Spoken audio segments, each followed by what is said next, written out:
ईद के मौके पर, मोहर्रम के मौके पर 2 गैस के सिलेंडर मुफ्त दिए जाएंगे। बीजेपी का मुस्लिम प्रेम जग गया है। पहले वो हिंदू मुस्लिम के नाम पर राजनीति कर रहे थे। सोचिए, बिहार में मुसलमानों के खिलाफ राजनीति, यूपी में मुसलमानों के खिलाफ राजनीति, महाराष्ट्र में हिंदू मुस्लिम के खिलाफ राजनीति। जहां जहां मुस्लिम समाज की संख्या थोड़ी ज़्यादा है वहां मुस्लिमों को बायकाट करो, और जहां जहां मुस्लिम बहुल राज्य है वहां वहां मुसलमानों के लिए भी ऑफर है। अमित शाह का ये वीडियो जो सुना, ये जम्मू कश्मीर के मुसलमानों को ऑफर है कि ईद और मुहर्रम में आपके लिए हम सिलेंडर बंटवाएंगे। बीजेपी की पूरी राजनीति धर्म के आसपास है। सिर्फ बीजेपी ही नहीं, तमाम सवर्ण लीडरशिप की राजनीति धर्म के आसपास है, चाहे वो अरविंद केजरीवाल हो, चाहे ममता बनर्जी हो। क्या राजनीति धर्म के लिए होनी चाहिए या स्कूल, अस्पताल, पढ़ाई लिखाई, दवाई? भारत का संविधान सबको अधिकार देता है, जो जिस धर्म को मानना चाहे संवैधानिक दायरे में रहकर अपनी आस्था के साथ वो जी सकता है, और यही भारत की खूबसूरती है। लेकिन बीजेपी ने इसको पॉलिटिकल एजेंडा बनाया है। लेकिन बीजेपी ने शुरुआत नहीं की है। मैं पत्रकार के तौर पे न तो कांग्रेस के साथ हूं न बीजेपी के साथ हूं। मैं इस देश की संविधान के साथ हूं, सच्चाई के साथ हूं और पीड़ित के साथ हूं। इस देश में कांग्रेस के 60 साल की राजनीति को देखेंगे तो धर्म की राजनीति सबसे ज़्यादा कांग्रेस ने की है। हर जगह समय समय पर नेहरू ने भी की, इंदिरा ने भी की, लेकिन राजीव गांधी ने तो हदें पार कर दी थी। सोचिए, इंदिरा गांधी की हत्या के बाद कांग्रेस की राजनीति हमेशा इमोशनल कार्ड, जैसे मोदी जी आज चल रहे हैं ना, कभी पाकिस्तान, कभी गाय, कभी हिंदू मुस्लिम, ये सब कांग्रेस करती रही है। नेहरू का दौर अगर छोड़ दें, क्योंकि उस समय सरदार पटेल थे, बाबा साहब अम्बेडकर थे, नेहरू थे, श्यामा प्रसाद मुखर्जी जैसे भी लोग थे। तो अगर नेहरू भी थे, लेकिन वो सीधे सीधे, चूंकि उस समय वो नैम कंट्री को संबोधित कर रहे थे, दुनिया में एक उनकी इमेज थी, तो वो उतना ज़्यादा कट्टर नहीं थे। वो अंदर छुपाए हुए थे अपनी कट्टरता को, बाहर उसको शो नहीं कर रहे थे। दुनिया के सामने वो एक लिबरल आदमी दिखना चाहते थे, और उस समय बड़े महान लोग थे। लेकिन उसके बाद इंदिरा गांधी की पूरी राजनीति देखिए, यही सब राजनीति है इंदिरा गांधी की भी। गाय, हिंदू मुस्लिम, भारत पाकिस्तान, उनका भी राजनीति है।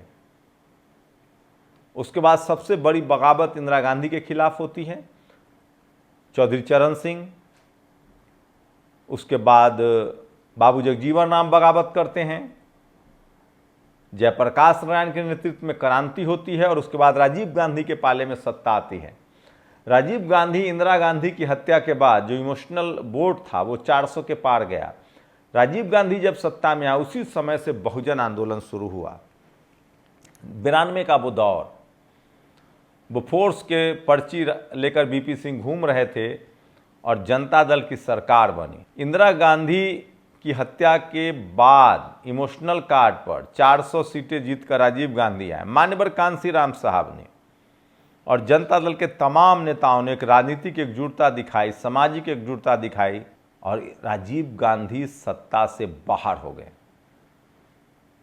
लेकिन उस समय भी राजीव गांधी के 400 सीटें थी, 5 साल की सरकार थी, लेकिन राजीव गांधी कई अच्छे काम भी हुए थे। पंचायती राज अनाउंस हो गया था, नवोदय विद्यालय बने थे, जो सच है वो मैं बताऊंगा। उसके बाद भी राजीव गांधी के पास 2 ऑप्शन था। मणिशंकर अय्यर कह रहे थे कि हम पंचायती राज को मुद्दा बनाएंगे, लेकिन उनको कुछ नेताओं ने कहा कि नहीं, धर्म का कार्ड खेलिए, और अयोध्या से, फैजाबाद से राजीव गांधी ने चुनाव का प्रचार शुरू किया। खैर, उनकी सत्ता नहीं आई, और तब जाकर उसी एजेंडे पर बीजेपी चल रही है। तो कांग्रेस बीजेपी में बहुत कुछ अलग नहीं है। दोनों की राजनीति मीडिया के दम पर, तब कांग्रेस के साथ मीडिया थी, आज बीजेपी के साथ मीडिया है। और इसमें सबसे ज़्यादा नुकसान दलित, पिछड़े, किसान, आदिवासी, अल्पसंख्यकों का होता है। जिसका पेट भरा हुआ है न साहब, उसका कुछ नहीं बिगड़ेगा। जिसके पास शहरों में संपत्ति है, बिजनेस है, दुकान है, जिसके बाप दादा विदेशों में बस गए, अमेरिका, लंदन, जापान चले गए हैं, जिसकी 4-4 पीढ़ी आईएएस, आईपीएस, कलेक्टर, फौज नौकरियां कर रही है, जिनके पास शहर में भी संपत्ति है, बिजनेस है, जिनका म्यूचुअल फंड में इन्वेस्टमेंट है, करोड़ों का व्यापार है, निवेश है, बिजनेस है।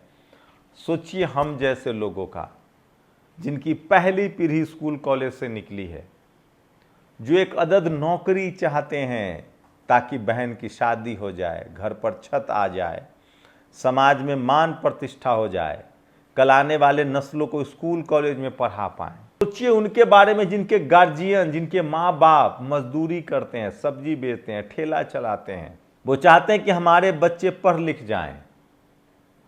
सोचिए उन middle class SC ST OBC किसान के बारे में, जिसके पास म्यूचुअल फंड नहीं है, शहरों में दुकान नहीं है, जमीन नहीं है, रेंट पर पैसे नहीं आते हैं,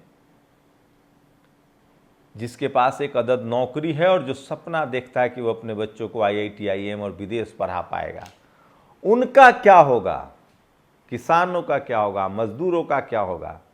न उनको इलाज मिल पा रहा है, न उनके बच्चों के लिए स्कूल है, वो पिस रहा है। लेकिन मैं फिर कह रहा हूं, इसकी वजह यह है कि इस देश में जो सवर्ण लीडरशिप वाली पॉलिटिकल पार्टियां हैं, उनको धर्म के नाम पर राजनीति करनी है। आपके रोजगार, स्कूल, अस्पताल, आपके बच्चों से कोई लेना देना नहीं है। अगर इस देश से भी प्यार होता, इस देश के जवानों से उनको प्यार होता, तो इस देश के सेना के जवानों की तनख्वाह 5 लाख रुपए होती, उनके बच्चे, परिवार की सारी जिम्मेदारी सरकार की होती। लेकिन उनको भी अग्निवीर बनाया गया। पैरामिलिट्री फोर्सेज हो, पुलिस की नौकरी हो या आर्मी की नौकरी हो, उतना सम्मानजनक तनख्वाह नहीं है। सम्मानजनक वो नौकरी है, लेकिन सैलरी नहीं है। क्या सेना के जवानों की सैलरी 5 लाख रुपए नहीं होनी चाहिए? क्या पैरामिलिट्री फोर्सेस की सैलरी 5 लाख नहीं होनी चाहिए? क्या इस देश के पुलिस व्यवस्था में जो लोग 12-12 घंटे, 24-24 घंटे नौकरी करते हैं, उनकी सैलरी नहीं बढ़नी चाहिए? तो आप लोग इस धर्म की राजनीति से निकलिए, स्कूल, अस्पताल, रोजी रोटी की राजनीति में फंसिए। और ये सब मैं इसलिए कह रहा हूं कि ये काम तभी होता है जब कोई मायावती, कोई अखिलेश यादव, कोई लालू यादव, कोई शिबू सोरेन, हेमंत सोरेन जैसे लोग सत्ता में आते हैं। जाति जनगणना की राजनीति, स्कूल अस्पताल की राजनीति, आरक्षण की राजनीति देश को बनाने की राजनीति है, देश को मजबूत करने की राजनीति है। और मैं फिर कह रहा हूं, हरियाणा में यही सब हो रहा है। जब तक मिलीजुली सरकार नहीं आएगी, जब तक बहुजन दल नहीं आएगा, कांग्रेस ने 60 साल आपको धर्म के नाम पर राजनीति की, अब वही काम बीजेपी कर रही है। 10 साल 15 साल बीजेपी को भी देख लिया, नहीं हुआ विकास। आपके जरूरतों के लिए कौन काम कराए? स्कूल, मायावती जी ने स्कूल बनवाए, अखिलेश यादव ने मेट्रो और शहरों का विकास किया, बहन जी ने गांव शहर दोनों का विकास किया, लालू यादव ने सामाजिक आंदोलन के साथ साथ, नीतीश कुमार भी विकास का काम कर रहे हैं। तो दलित, पिछड़ा, आदिवासी, किसान, अल्पसंख्यक क्या मिलीजुली सरकार होगी तो देश के विकास की बात होगी, स्कूल अस्पताल की बात होगी, महंगाई की बात होगी, बेरोजगारी की बात होगी। और सोचिए हरियाणा में जहां जहां कांग्रेस को चैलेंज मिलना बहुत जरूरी है। हरियाणा में कांग्रेस एक सबसे ज्यादा खतरनाक है परिवारवाद। आदमी, परिवारवाद तो जातिवाद से भी ज्यादा खतरनाक है। जातिवादी, परिवारवादी जो होगा वो जातिवादी भी होगा। पहले वो अपना परिवार का पेट भरेगा, और जब परिवार से सब ठीक हो जाएगा तो अपने जात वाला खोजेगा। तो परिवारवाद और जातिवाद से मुक्ति जरूरी है इस देश को, और इसके लिए स्कूल अस्पताल की राजनीति चाहिए। और आप वोट कीजिए स्कूल पर, अस्पताल पर, इन सब मुद्दों पर वोट कीजिए, तब जाकर ये मजबूत विकल्प बनेगा। और सोचिए सुरेंद्र राजपूत हैं कांग्रेस के प्रवक्ता, ये कुमारी शैलजा की पुरानी तस्वीर शेयर कर रहे हैं। मैं फिर कह रहा हूं, इस देश के लोगों को समझना चाहिए, और बहुजन लीडरशिप वाली जो पार्टियां हैं वो आपको आगे लेकर जाएगी। इस देश के जो सवर्ण पत्रकार है, कोई कांग्रेस के साथ है, कोई बीजेपी के साथ है। तमाम पत्रकार समाजवादी पार्टी, बहुजन समाज पार्टी, राष्ट्रीय जनता दल, झारखंड मुक्ति मोर्चा, डीएमके, इन सब दलों, बहुजन दलों के साथ नहीं हैं। मेरी कोशिश होती है कि तमाम बहुजन दलों की खबरें आप तक दिखाई जाए। हरियाणा में लोग कांग्रेस भी दिखा रहे हैं, बीजेपी दिखा रहे हैं। मैं लगातार आकाश आनंद की तस्वीरें दिखा रहा हूं, चंद्रशेखर की तस्वीरें दिखा रहा हूं। इस देश में राजेंद्र प्रसाद सिंह कहते हैं कि कांग्रेस बीजेपी बड़ा दल है, जनाधार वाला दल नहीं है, पैसे वाला दल है। जनाधार वाला दल तो बहुजन दल होता है, लेकिन उनके पास न मीडिया है, न टीवी अखबार है, और उनके समाज में जब चेतना आएगी तभी उनकी सत्ता आएगी। आप कम से कम अपने बच्चों को स्कूल अस्पताल के लिए सरकार चुनिए। शुक्रिया। नेशनल दस्तक की आपसे गुजारिश है कि अगर इसको बचाना चाहते हैं तो नेशनल दस्तक को सब्सक्राइब करने के लिए रेड कलर के सब्सक्राइब बटन को दबाएं, फिर बेल आइकन की घंटी दबाएं। नेशनल दस्तक को बचाने के लिए बहुत जरूरी है कि हर खबर को शेयर करें, लाइक करें, कमेंट जरूर करें।